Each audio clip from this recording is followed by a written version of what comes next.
Hello ladies and gentlemen welcome to the Guy Channel ហើយនេះគឺជាភាពបន្តនៃរឿងជើងខ្លាំងនៅក្នុងកុករបស់យើងដូចជាមានអ្វីត្រូវនិយាយច្រើនទេហើយនេះហើយបន្ទាប់ពី like subscribe រួចតោះចាប់ដើមចាប់ដើមឡើងមកគឺតបពីភាពមុនគ្នាយើងប្រកាសជាដឹងហើយថានៅពេលនេះអាប៉ែដងវ៉ាដែលជា The Top Dog ជើងចាស់គឺតែប្រកួតទីបៀជាមួយនឹង The Top Dog ជើងថ្មីដែលជាជូយ៉នតួឯករបស់យើងហើយការលេងល្បែងទីសន្លឹកបៀនេះដែរអាប៉ែដងវ៉ាគឺភ្នាល់ដាក់លុយម្ដុំធំតែម្ដងចំណែកឯជូយ៉នគ្មានលុយដាក់ជាមួយគេទេគឺមានតែលក់សរីរាង្គតែឲ្យអាប៉ែដងវ៉ានេះឯងហើយនេះហើយការប្រមួយនេះគឺបានបង្កជាការផ្ទះផ្អើលយ៉ាងខ្លាំងទៅដល់អ្នកទោសផ្សេងៗដែលនៅក្បែរហ្នឹងហើយយើងចាំមើលថាតើពួកគេនរណាគឺជាអ្នកឈ្នះអូខេដល់ពេលនេះការប្រកួតចាប់ផ្ដើមជាដំបូងប្រអូនហូដែលជាអ្នកចែកសន្លឹកបៀក៏បានប្រាប់ឲ្យជូយ៉នធ្វើការទីនៅសន្លឹកបៀមុនគេតែម្ដងទៅចំណែកតួឯករបស់យើងដែលចៅពីការណាមកហើយគេក៏ចាប់ដើមទីយកសន្លឹកបៀពីសន្លឹកយកមកមើលក៏ប៉ុន្តែជាលទ្ធផលគឺថាសន្លឹកបៀទាំងពីរនោះគឺខុសគ្នាតែម្ដងដែលមួយគឺជា8ប៊ិចនិងមួយទៀតគឺជា9កើអញ្ចឹងហើយសន្លឹកបៀរបស់ជូយ៉នតួឯករបស់យើងគឺមិនត្រូវទេដូចនេះអ្នកដើរបន្ទាប់គឺជាអាប៉ែដងវ៉ានេះឯង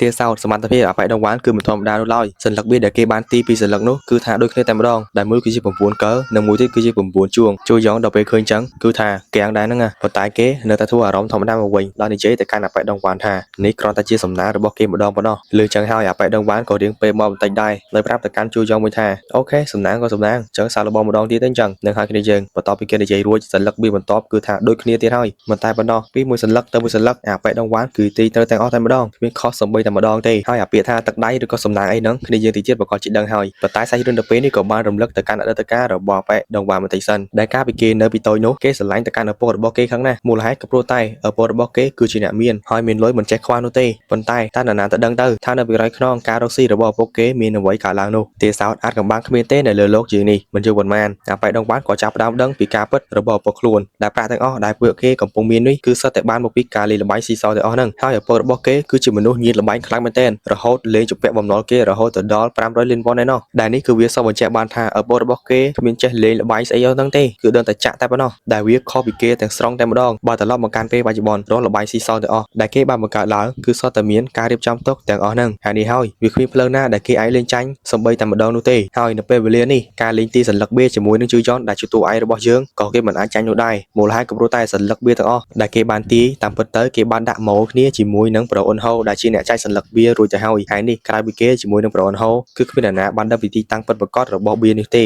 ដោយនេះអ្វីទាំងអស់ដែលបានកើតឡើងនៅក្នុងវង់ល្បែងគឺវាសុទ្ធតែជាការរៀបចំឡើងមកទាំងអស់ហ្នឹងចឹងហើយអាពាក្យថាសំណាងនិងពាក្យថាទឹកដៃគឺវាគ្មាននោះទេទេសោតពេលវេលាកន្លងទៅមួយសន្ទុះធំទៅហើយសន្លឹកបៀដែលអាប៉ែដងវ៉ានធ្វើការទាយគឺមិនបានខុសសំបីតែមួយដែលជាហេតុបណ្ដាលឲ្យមនុស្សគ្រប់គ្នានៅកន្លែងហ្នឹងក៏មានការផ្ទះផ្អើលមួយស្ទើរនោះដែរប៉ុន្តែដោយដឹងថាខ្លួនឯងមុនក្រោយគឺជាអ្នកឈ្នះដដែលគេក៏បានផ្ដល់ឱកាសឲ្យជូយ៉នធ្វើការទាយសន្លឹកបៀបន្តតែថាឱកាសរបស់ជូយ៉នធ្វើការទាយគឺមានតែម្ដងប៉ុណ្ណោះបើសិនជាទាយខុសគឺដឹងតែចាញ់យកតែម្ដងហើយដោយឡែកបើកលេសទៅកាន់ជូយ៉នដល់ពេលលឿនអញ្ចឹងគេក៏ចាប់ដើមញញឹមឡើងឬក៏ធ្វើការចាប់ទាយសន្លឹកបៀពីរសន្លឹកមកមើលដែលការទាយសន្លឹកបៀពីរនោះគឺជាកំមុំទាំងពីរតែម្ដងមនុស្សគ្រប់គ្នាដល់ពេលឃើញអញ្ចឹងក៏មានការផ្ទះផ្អើលមួយស្ទើរនោះដែរហើយពួកគេក៏បន្តកៀងមួយកម្រិតទៀតដោយសារតែជូយ៉នដល់ពេលនោះក៏បានធ្វើការទាយសន្លឹកបៀបន្ថែមដែលសន្លឹកបៀរបស់គេនីមួយៗគឺថាដូចគ្នាវាបិទតែម្ដងដែលជាហេតុបណ្ដាលឲ្យអាប៉ែដងវ៉ានក៏ចាប់ដើមស្រឡាំងកាំងផងដែរដូចនេះហើយពេលវេលារបស់ជូយ៉នក្នុងការកើបលុយក៏ចាប់ដើមបន្តទៅមុខអត់ឈប់ឈរខណៈដែលអាប៉ែដងវ៉ានក៏ចាប់ដើមកញ្ញាញ់ខួរមែនទែនហើយគេក៏ចាប់ដើមសង្ស័យទៅកាន់ប្រូអ៊ុនហូដែលជាអ្នកចែកសន្លឹកបៀពីព្រោះតែ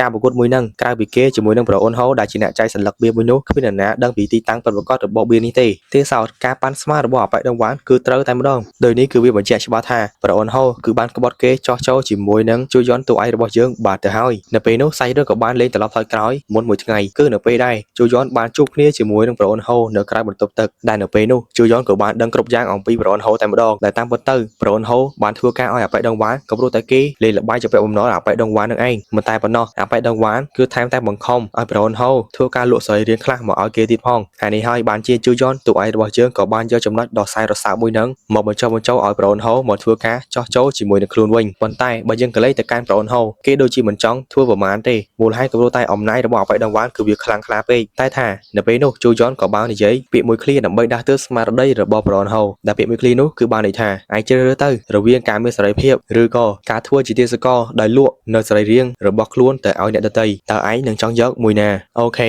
បន្ទាប់ពីលើដូចនេះហើយមានអីទៀតគឺគេក៏បានចោះចូលជាមួយជូយ៉នរបស់យើងនឹងឯងហើយនេះក៏ជាហេតុផលតែមួយដែលជូយ៉នធ្វើការទីសន្លឹកបៀត្រូវទាំងអស់ដូចគ្នាអូខេត្រឡប់មកកាន់បច្ចុប្បន្ននៅពេលនេះជូយ៉នក៏ចាប់ផ្ដើមនិយាយប្រកាសទៅកាន់អ្នកគ្រប់គ្នាថាតើពួកឯងបានឃើញដែរឬទេមើលមកកាន់ខ្ញុំថាតើជាសំណាងឬក៏ជាការចងចាំល្អក៏ប៉ុន្តែបើពួកឯងគិតមើលឲ្យដិតដល់ទៅវាគ្រាន់តែជាល្បិចមួយប៉ុណ្ណោះហើយនេះហើយវងលបាយស៊ីសោមួយនឹងគឺជាការបោកប្រាស់ទាំងអស់ហ្នឹងដោយឡែកបើយើងក៏លេខទៅកាន់អបិដងវ៉ានដល់ពេលលឿនចឹងទឹកមាត់របស់គេក៏ចាប់ដើមប្រែប្រួលមួយរំពេចខណៈដែលមនុស្សគ្រប់គ្នាក៏បានសម្លឹងមកកាន់គេទាំងភាពស្ងៀមស្ងាត់រួចហើយក៏ចាប់ដើមនិយាយតវ៉ារៀងៗខ្លួនដោយពួកគេម្នាក់ពិតជាស្មានម្ដងតទៅសោះថាខ្លួនបានចាញ់បោកទៅកាន់វងលបាយរបស់អបិដងវ៉ានតាំងពីដំបូងចឹងតែបានពួកគេម្នាក់លេងមិនតាឈ្នះសោះចឹងហើយពួកគេក៏ចង់ទាមទារនៅប្រាក់សំណងដែលខ្លួនបានចាញ់ទៅកាន់អបិដងវ៉ានត្រឡប់មកវិញដូចគ្នាដែលជាហេតុបណ្ដាលឲ្យអបិដងវ៉ានគឺពិតជាកញ្ញាញ់ខួរខ្លាំងមែនទែនហើយគេក៏បាននិយាយទៅកាន់អ្នកទាំងគ្នាថាតើពួកឯងស្កាត់តិចមើលរឿងនេះមិនមែនជាការពិតទេកុំជឿសម្ដីរបស់អបិជូយ៉នតែម្ខាងអីប៉ុន្តែគ្រាន់តែគេនិយាយចោលភ្លាមក៏ស្រាប់តែកណ្ដាប់ដៃរបស់ជូយ៉នដែលជាតួឯករបស់យើងក៏បានសុទ្ធទៅកាន់កតាក្បាលរបស់អបិដងវ៉ានលន់សូតែប៉ាំងផ្ទប់ជាមួយតុកបាត់ទៅហើយទាសោតតួឯករបស់យើងក៏ចាប់ដើមនិយាយថាតើឯងបានចាំទេ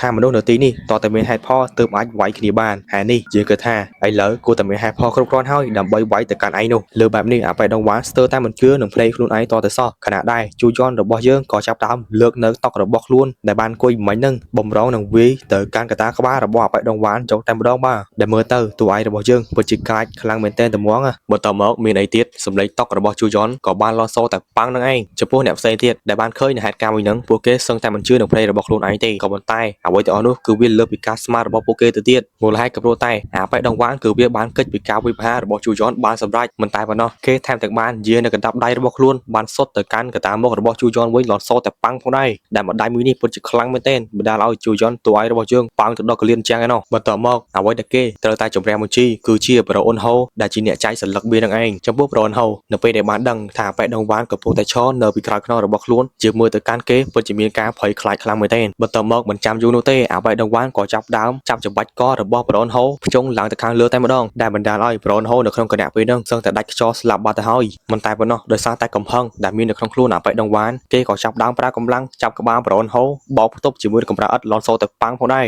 រឬពេចនោះរឿងមួយដែលមិននឹកស្មានដល់ក៏បានកើតឡើងដូចគ្នាអបិដងវ៉ានក៏បានឃើញនៅស្រមោលរបស់ជូយ៉នក៏ធ្វើការប្រើល្បឿនយ៉ាងលឿនយាននៅកណ្ដាប់ដៃស្តើតរបស់ខ្លួនប្រងសុទ្ធវិបហាមកកាន់គេប៉ុន្តែជាលទ្ធផលបំណងរបស់តួឯកយើងមិនបានសម្រេចឡើយក៏ព្រោះតែសម្លេងរបស់កណ្ដាប់ដៃអបិដងវ៉ានក៏ចាប់ដើមលន់លឺឡើងខណៈដែររាងកាយរបស់ជូយ៉នក៏បានប៉ោងត្រឡប់ទៅក្រោយវិញចង់80ម៉ែត្រដែរនោះបន្ទាប់មកអ្វីដែលគេកំពុងតែខឹងនិងគុំនៅក្នុងចិត្តគឺជាបរនហោឯនោះទៅវិញទេដែលបានលួចចាក់គេពីរៃខ្នងនឹងឯងបន្ទាប់មកគេក៏ចាប់ដើមប្រើកណ្ដាប់ដៃឡើងញាប់ស្មេសុទ្ធទៅកាន់កតាមុខរបស់បរនហោលន់សូតែប៉ាំងប៉ាំងតែម្ដងបាទចំពោះមនុស្សផ្សេងទៀតដែលបានឃើញនៅហេតុការណ៍មួយនេះគេពិតជាមានការភ្ញាក់ផ្អើលមិនស្ទើរនោះទេហើយបើយើងក៏លេខទៅកាន់បរនហោនៅគណៈពេលនោះគឺថាសឹងតែបាត់មាត់ឈឹងទៅហើយប៉ុន្តែរឿងដែលភ្ញាក់ផ្អើលដដែលក៏បានកើតឡើងម្ដងទៀតរំពេចនោះវត្តមានរបស់ជូយ៉នក៏បានមកពីក្រោយខ្នងរបស់អបិដងវ៉ានម្ដងទៀតព្រមទាំងបានមកជាមួយនៅរទះជើងយាធាក់ទៅកាន់កតាក្បាលរបស់អបិដងវ៉ានលន់សូទៅប៉ាំងផងដែរដែលមកជើរបស់ជូយ៉នមួយនេះពិតជាខ្លាំងមែនទែនបណ្ដាលឲ្យរាងកាយរបស់អបិដងវ៉ានប៉ើងត្រឡប់តលិនចុង80ម៉ែត្រដែរនោះចំណែកតួឯករបស់យើងក៏បានឈរមើលចារំភើយខណៈដែ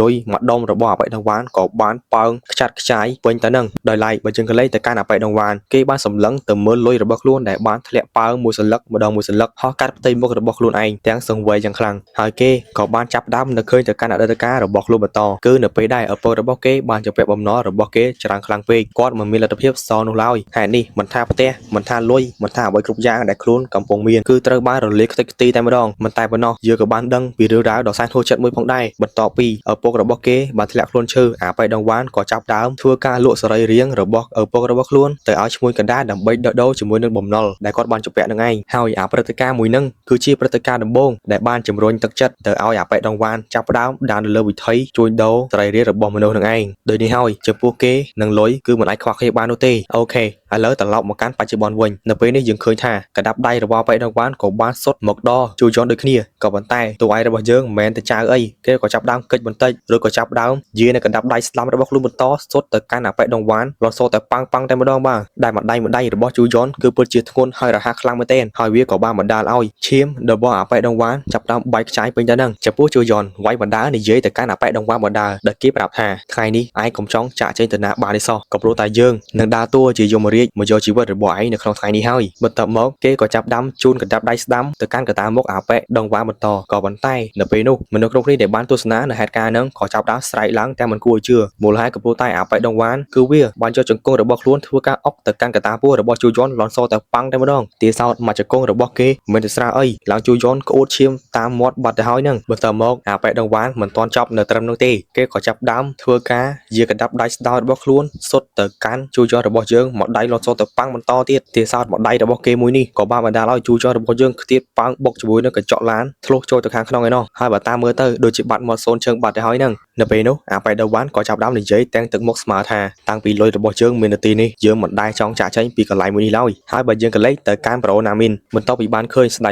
យអញ្ចឹងគេហាក់បីដូចជាមិនចង់ជឿតទៅសោះហើយក្នុងចិត្តក៏បានគិតដែរប្រសិនបើជូយន់បានចាញ់នៅពេលនេះតើរឿងបន្ទាប់នឹងទៅជាយ៉ាងណាទៅគេពិតជាមិនអាចស្មានដឹងឡើយបន្ទាប់មកអាប៉ែដងវ៉ាក៏ចាប់ដើមបែរទៅនិយាយជាមួយនឹងអ្នកទោសផ្សេងទៀតដែលនៅកន្លែងហ្នឹងដោយប្រាប់ទៅកាន់ពួកគេថាឲ្យខ្ញុំសុំទោសផងដែលបានបង្កនៅការភ្ញាក់ផ្អើលទៅកាន់អ្នកនរគ្នាមូលហេតុក៏ព្រោះតែខ្ញុំត្រូវតែកម្ចាត់ជាមួយនឹងមនុស្សដែលបានញុះញង់និយាយបង្ខូចបង្កាច់ទៅកាន់វងលបែងរបស់អ្នកនរគ្នាលេងមួយនេះហើយនេះហើយវងលបែងស៊ីសរបស់ខ្ញុំគឺមិនមានល្បីរៀបចំអ្វីទេគ្រប់យ៉ាងសតជាការយល់ច្រឡំប៉ុណ្ណោះអូខេបន្ទាប់ពីគេនិយាយចប់មនុស្សគ្រប់គ្នាក៏បានស្ងាត់បន្តិចទៅពេញនោះសម្លេងរបស់ទូអាយយើងក៏ចាប់ដើមបន្លឺចេញមកដោយប្រាប់ទៅកាន់មនុស្សគ្រប់គ្នាថាឈើគួរចង់សោយមែនទែនផោះតាងនៅមុខទៅហើយបើជាអាចក៏ហក់បានទៀតតាមមើលទៅហ្គេមរបស់ពួកយើងប្រហែលជាមិនទាន់ចប់ទេហើយនេះហើយតោះបន្តលេងម្ដងទៀតមកនៅហើយនេះយើងដូចតែបានលើសំបីតែប្រូណាមីនដែលបានឃើញក៏ចាប់ដើមមានការកៀងផងដែរហើយបើយើងក៏លេចទៅកាន់ជូយន់ដែលបានផងជាប់ជាមួយនឹងកញ្ចក់ឡាននៅពេលនេះគេក៏ចាប់ដើមងើយក្បាលឡើងមកវិញព្រមជាមួយនឹងស្នាមញញឹមដ៏សែនឌឺទៅកាន់អាប៉ែដងវ៉ាដូចគ្នាចំពោះអាប៉ែដងវ៉ាឃើញបែបនេះហើយគេក៏មិនបានភ័យខ្លាចដែររួចក៏បានទៅចាប់កាន់នៅក្របឡុកឡាក់មួយមកក្នុងដៃនិងបានក្តាប់វាយ៉ាងណែនរួចយាកណ្ដាប់ដៃខ្លួនសុទ្ធទៅ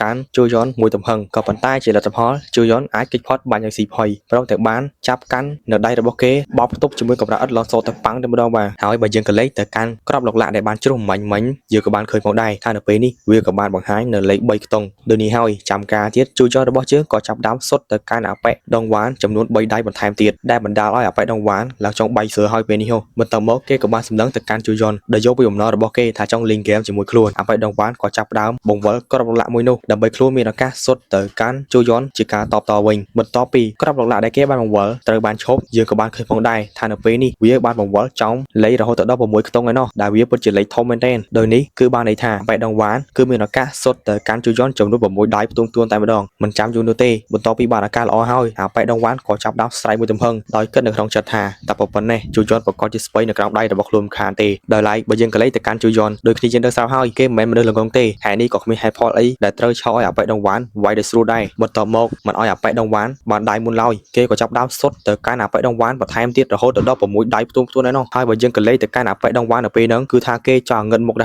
ហើយគេក៏ចាប់ដើមនឹកឃើញទៅកាន់អតីតកាលបន្តិចទៀតនៅក្នុងបន្ទប់សម្ងាត់មួយយើងក៏បានឃើញអាចារ្យម្នាក់ដែលមានសាក់រូប Flower Dragon ហើយអាចារ្យម្នាក់នេះក៏ជាអ្នកចាក់សាក់ទៅឲ្យសមាជិកដែលបានចូលរួមជាមួយនឹងក្រុម Sky Dragon ផងដែរហើយបើមើលទៅសាក់រូបនេះរបស់នាងគឺពិតជាធំខ្លាំងមែនទែនដូចនេះហើយសង្ឃឹមថា Fair របស់ Admin មិនមើលអីផ្សេងក្រៅពីនេះនោះទេហើយនៅកន្លែងនោះយើងក៏បានឃើញវត្តមានរបស់អាប៉ែដងវ៉ានក៏បានចូលមកកាន់បន្ទប់នេះដូចគ្នាដោយគេបានយកលុយមកស្បោងធំព្រមជាមួយពាក្យសម្ដីប្រាប់ទៅកាន់អាចារ្យម្នាក់នោះថាខ្ញុំចង់ចូលរួមជាមួយក្រុម Sky Dragon ហើយចង់បានរូបសាក់ដែលមាននៅលើទ្រូងរបស់នាងរីឯអាចារ្យម្នាក់ហ្នឹងដល់ពេលលឺអញ្ចឹងនាងក៏ចាប់ដើមយកដៃម្ខាងមកខ្ទប់ទ្រូងរបស់ខ្លួនឯងនឹងបានឆ្លើយប្រាប់ទៅកាន់គេវិញថាតើឯងចង់បានរូបនាគនៅលើទ្រូងរបស់យើងឬក៏ចង់បានអីផ្សេងហើយបើយើងក៏លេខទៅកាន់អាប៉ែដងវ៉ានគេមិនមែននិយាយលេងសើចទេគឺគេពិតជាចង់បានរូប Flower Dragon ពិតមែនចំពោះមូលហេតុដែលគេចង់បានដោយសារតែគេគិតថាប្រសិនបើខ្លួនអាចចូលរួមជាមួយក្រុម Sky Dragon ដ៏មានឥទ្ធិពលមួយនេះនោះគេច្បាស់ជាអាចពង្រីកនូវអាជីវកម្មជួញដូរគ្រឿងក្នុងរបស់មនុស្សឲ្យកាន់តែរីកចម្រើនជាងមុនទៅទៀតចំពោះអាចារ្យម្នាក់នោះនាងក៏មិនបានបដិសេធអ្វីដែរប៉ុន្តែនាងចង់ឲ្យអាប៉ែដងវ៉ានបង្ហាញថាគេហ៊ានលះបង់អ្វីខ្លះដើម្បីចូលរួមជាមួយក្រុម Sky Dragon លើដូចនោះហើយអាប៉ែដងវ៉ានក៏ចាប់ដើមចាប់ជាមួយនឹងមជុលចាក់សាក់របស់នាងហើយយកមកចាក់ករបស់ខ្លួនឯងលន់សទៅជឿតែម្ដងតែនេះគឺគេចង់បញ្ជាក់ថារូបគេពិតជាមានឆន្ទៈនិងភាពមុតមាំចូលរួមជាមួយក្រុម Sky Dragon ពិតមែនដូចនេះហើយអាចារ្យម្នាក់នោះក៏បានយកព្រមចាក់សាក់ឲ្យគេតែម្ដងទៅអូខេត្រឡប់មកកាន់បច្ចុប្បន្នវិញនៅក្នុងចំណោមអ្នកទោសជាច្រើនយើងក៏បានឃើញអាប៉ែដងវ៉ាននៅពេលនេះគេកំពុងធ្វើការរត់ចាក់ចេញទាំងទៅហេបទៅហូបព្រមជាមួយនឹងភាពភ័យខ្លាចទៅកាន់ជូយន់ផងដែរក៏ប៉ុន្តែបំណងរបស់គេមិនអាចបានសម្រេចនោះឡើយឬវិញនោះយើងក៏បានឃើញ Pro GM ក៏បានឈរស្ទាក់មុខរបស់គេនិងបានយកបាលីដែលពោពេញទៅដោយសន្លឹកបៀនិងលុយជាច្រើនរបស់អាប៉ែដងវ៉ានវាយទៅកាន់កណ្ដាលមុខរបស់គេលន់សតែប៉ាំងដែលបណ្ដាលឲ្យរាងកាយរបស់អាប៉ែដងវ៉ានក៏បានប៉ោងត្រឡប់ថយក្រោយវិញផងដែរបន្ទាប់មកអ្នកទោសផ្សេងៗដែលនៅកន្លែង ហ្នឹងក៏ចាប់ដើមរើសយកសន្លឹកបៀទាំងអស់មកមើលហើយពួកគេក៏ចាប់ដើមដឹងពីការពិតបន្ទាប់ពីបានពិនិត្យមើលសន្លឹកបៀទាំងអស់នោះដូចនេះហើយផតតាំងនៅមុខគឺអាប៉ែដងវ៉ាមិនអាចប្រកែកបានទៀតទេថាគេមិនមែនជាមនុស្សបោកប្រាស់នោះហើយថ្ងៃនេះក៏ប្រហែលជាថ្ងៃចុងក្រោយដែរដែលអាជីវកម្មរបស់គេត្រូវបានបិទទ្វារអាប៉ែដងវ៉ាក៏បានវាទាំងទៅតាប់ទទួលដើម្បីទៅចាប់កាន់លុយរបស់ខ្លួនទាំងដែលក្នុងចិត្តកំពុងមានទុកទាទងន់ហើយគេពិតជាមិនចង់បាត់បង់នៅលុយរបស់ខ្លួនដែលខំប្រឹងរកទាំងប្រមាណនោះទេតែថានៅក្នុងវិនាទីមួយនោះជូយ៉នតួឯករបស់យើងក៏ចាប់ដើមយកសាំងមកស្រោចលើខ្លួនរបស់អាប៉ែជូយ៉នព្រមជាមួយនឹងលុយរបស់គេតែម្ដងដែលវាក៏បានបង្កជាការភ្ញាក់ផ្អើលទៅកាន់អ្នកទោសផ្សេងទៀតដែលនៅកន្លែងនោះជាខ្លាំងតែប៉ុណ្ណោះជូយ៉ននៅមិនទាន់ចប់ទេគេថែមទាំងបានចាប់កាន់នៅដង្គៀបអាគុយអគិសនីដែលពោពេញទៅដោយចរន្តឆក់យ៉ាងខ្លាំងក្លាដែលនេះគឺវាបញ្ជាក់ច្បាស់ហើយថាគេចង់ប្រើវាទៅកាន់អាប៉ែដងវ៉ាន 100% តែម្ដងចំពោះអាប៉ែដងវ៉ានដល់ពេលឃើញចឹងគេក៏ចាប់ដើមសុំអបអរទៅកាន់ជូយ៉នក៏ប៉ុន្តែវាមិនបានផលនោះទេចរន្តឆក់ក៏ចាប់ដើមឆក់ពេញរាងកាយរបស់គេដែលបណ្ដាលឲ្យអាប៉ែដងវ៉ានចាប់ដើមប្រកាច់ត្រិលពេញទៅនឹងរហូតដល់គេសន្លប់បាត់មាត់សូនឈឹងយកតែម្ដងទៅបន្តិចក្រោយមកក៏ស្រាប់តែមានThe Top Dog ម្នាក់ដែលមានសក់បាំងភ្នែកក៏ចាប់ដើមនិយាយឡើងនៅពេលនេះអាចកំបាំងគឺត្រូវបានបើកកាយហើយដូច្នេះអ្នកទាំងអស់គ្នានៅកន្លែងហ្នឹងឆាប់ចូលទៅរើសលុយរបស់អ្នកទាំងអស់គ្នាវិញភ្លាមទៅនៅហើយគ្នាយើងកុំភ្លេចចំណាំមុខរបស់គាត់ទុកផងដោយសារតែនៅភាគក្រោយទៀតគាត់ក៏ជាតួអង្គសំខាន់នៅក្នុងសាច់រឿងនេះដូចគ្នាអូខេបន្ទាប់ពីហេតុការណ៍មួយនេះកន្លងផុតទៅពេលវេលាក៏បានដើរលឿនដូចជាកុហកអញ្ចឹងមួយឆ្នាំក៏បានកន្លងផុតទៅយ៉ាងស៊ីផុយដូចគ្នាហើយយើងក៏បានឃើញវត្តមានរបស់អាប៉ែដងវ៉ានក៏បានដើរចេញពីគុកទាំងដំណើរហំហាមែនទែនមូលហេតុក៏ព្រោះដែរនៅក្នុងពេលហ្នឹងគឺគេដកពេលវេលាដែលត្រូវចាក់ចេញពីគុកមួយនេះហើយប៉ុន្តែមិនទាន់ចេញផុតពីគុកមួយនេះស្រួលបួផងក៏ស្រាប់តែយើងក៏បានឃើញវត្តមានរបស់ឈ្មោះកណ្ដាលដែលធ្វើការជួញដូរគ្រឿងក្នុងរបស់មនុស្សនិងជាដៃគូរកស៊ីរបស់គេក៏បានលើកដៃ high five មកកាន់គេដូចគ្នាគាត់ក៏បានដើរចូលមកជិតអាប៉ែដងវ៉ានដើម្បីអបអរខណៈដែលអាប៉ែដងវ៉ានគឺមានទឹកមុខមិនសូវស្រួលប្រមាណទេដោយឆ្លើយប្រាប់ទៅគាត់ថាមួយរយៈនេះខ្ញុំគ្មានមនុស្សដើម្បីឲ្យលោកទៀតទេប៉ុន្តែសូមរងចាំបន្តិចទៅខ្ញុំនឹងរកបន្ថែមដើម្បីធ្វើការដោះដូរបំណុលនៅចំណុចនេះយើងដែលជាអ្នកទស្សនាក៏បានដឹងដូចគ្នាថាអាប៉ែដងវ៉ានបើទោះបីជាគេធ្វើការរកស៊ីជួញដូរមនុស្សជាមួយនឹងអាប៉ែម្នាក់ហ្នឹងក៏ដោយក៏គេនៅតែមានបំណុលជាច្រើនជាប់ខ្លួនជានិច្ចហ្នឹងថ្ងៃនេះហើយបន្ទាប់ពីអាប៉ែដងវ៉ានអស់តម្លៃនៅក្នុងការប្រើវាក៏ដល់ពេលហើយដែលគេត្រូវតែយកសរីរាង្គរបស់ខ្លួនមកលក់ដើម្បីដោះបំណុលទៅឲ្យអាប៉ែដែលជាឈ្មោះកណ្ដាលម្នាក់ហ្នឹងនឹងឯងដោយនេះនៅក្នុងគណៈពេលនោះឡានគ្រូពេទ្យសម្រាប់វះកាត់សរីរាង្គរបស់គេក៏បានមកដល់ដូចគ្នាអាប៉ែដងវ៉ានដល់ពេលឃើញចឹងគេពិតជាមានការស្រឡាំងកាំងមែនទែនដោយមិនស្មានតទៅសោះអាប៉ែដែលជាឈ្មោះកណ្ដាលរបស់ខ្លួនបានក្បត់ជាមួយនឹងគេដូចគ្នាចឹងបានថាលទ្ធផលរបស់មនុស្សអាក្រក់ចុងក្រោយវាមិនដែលសុខស្រួលទេហើយនេះគ្នាយើងទេមើលទៅថាជោគវាសនានៃជីវិតរបស់អាប៉ែដងវ៉ាននឹងទៅជាយ៉ាងណានោះអូខេឥឡូវបើយើងកលេចទៅកាន់ក្រុមរបស់តួឯកឯណោះវិញមកដល់ពេលនេះជូយ៉នគឺបានបដូរជាមួយនឹង The Top Dog ចំនួន3នាក់ដែលជាសមាជិករបស់ក្រុម The Sky Dragon រួចមកហើយគោលដៅរបស់គេក៏នៅតែបន្តតាមរកសមាជិក The Sky Dragon ដើម្បីសម្លេះចោលដូចគ្នាតែថានៅក្នុងរំពេចនោះខណៈដែរជូយ៉នបានដើរចូលក្នុងបន្ទប់របស់ខ្លួនក៏ស្រាប់តែឃើញអ្នកទោសម្នាក់បានឈរកាន់ជាមួយរូបថតដែលខ្លួនតែងតែមើលរាល់ថ្ងៃដែលអ្នកទោសម្នាក់នោះតាមពិតទៅគឺជា The Top Dog ម្នាក់ដែលមានសក់បាំងភ្នែកនឹងឯងហើយគេក៏បានបង្ហាញប្រាប់មកកាន់ជូយ៉នថាតើមនុស្សស្រីម្នាក់នឹងមែនដែលត្រូវឡានបុកស្លាប់បាត់កាលពីលើកមុននោះចំពោះជូយ៉នបន្ទាប់ពីឃើញទឹកមុខដ៏សែនឌឺរួមជាមួយពីសម្ដីមើងងាយមកកាន់មនុស្សស្រីដែលខ្លួនឯងស្រឡាញ់គេក៏ចាប់ដើមប្រើលបួនស្ទុះទៅយ៉ាងលឿនដែលយកដៃមកខាងចាប់កាន់ក្បាលរបស់គេបោកផ្ទុកជាមួយចិញ្ចាំងលសទៅប៉ាំងតែម្ដងបន្ទាប់មកក៏បានចាប់ក្បួចមាត់របស់អាប៉ែដែលជា The Top Dog ម្នាក់នោះដោយប្រាប់ទៅកាន់រូគេថាអ្នកអាចរៃយកតើនរណាគេជាអ្នកអនុញ្ញាតឲ្យឯងចូលមកកាន់បន្ទប់របស់យើងអីយ៉ូយ៉ាងមិនដែរអ្នកនរគ្នាល្អមើលអត់នៅភាពមួយហ្នឹងអេដមីនសង្ឃឹមថាអ្នកនរគ្នានឹងចូលចិត្តទៅចោះថ្ងៃនេះហើយបើសិនបើគ្នាយើងចង់បើកាហ្វេអេដមីនក៏អាចបើបានណាឬក៏អាចគាំទ្រអេដមីនតាមរយៈការ like subscribe និងការ comment ផងដែរចំណែកឯពេលនេះវេលានេះខ្ញុំបាទកាយបាយបាយ